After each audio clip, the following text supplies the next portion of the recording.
pour nous, l'enjeu majeur, c'est comment réorienter, rediriger les flux d'investissement privés vers les investissements verts ou de développement en règle plus générale. Il y a plusieurs effets de levier qu'il faut mobiliser qui aujourd'hui ne le sont pas. Et c'est un des points, à mon avis, sur lesquels nous devons collectivement travailler. Quand vous prenez la décision d'un investisseur privé qui décide d'investir ou pas dans un fonds de dette ou dans un fonds equity, il va regarder, et ça vous ne pouvez pas lui empêcher, le couple rentabilité-risque.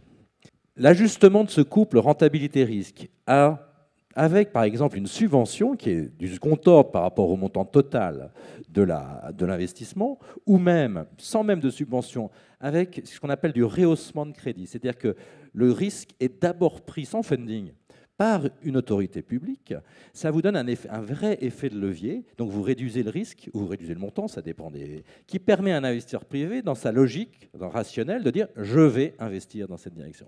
Ces mécanismes de levier existent déjà, mais ils existent dans des dimensions faibles. Et je pense qu'il y a un vrai enjeu d'innovation, de structuration financière aujourd'hui pour favoriser le financement du climat ou du développement durable.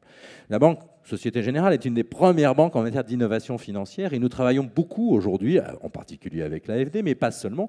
Nous avons par exemple contribué à la première émission d'une obligation souveraine au Sénégal il y a quelques jours. Alors c'est le financement, vous allez me dire, d'une infrastructure routière. Alors, on peut avoir ce débat, est-ce que l'infrastructure routière est une infrastructure de développement? Notre conviction, c'est oui, et on peut aussi avoir un impact positif sur le climat avec une construction d'une autoroute au Sénégal. L'innovation consistait à faire en sorte que le risque de crédit que représente le Sénégal, qui représente un risque de crédit, sur le dérivé de change, parce que c'était une émission en dollars américains, alors que les ressources de l'État sénégalais ne sont pas des dollars, donc ils ne voulaient pas prendre le risque de change. Ben, le risque de crédit associé aux produits de couverture a été pris par MIGA, par la Banque mondiale. Et il n'y a pas de funding, c'est juste la couverture de ce risque. Et ça, ce sont des innovations financières simples qui permettent de lever 500 millions de dollars sur le marché privé. C'est ça que je suis en train d'expliquer.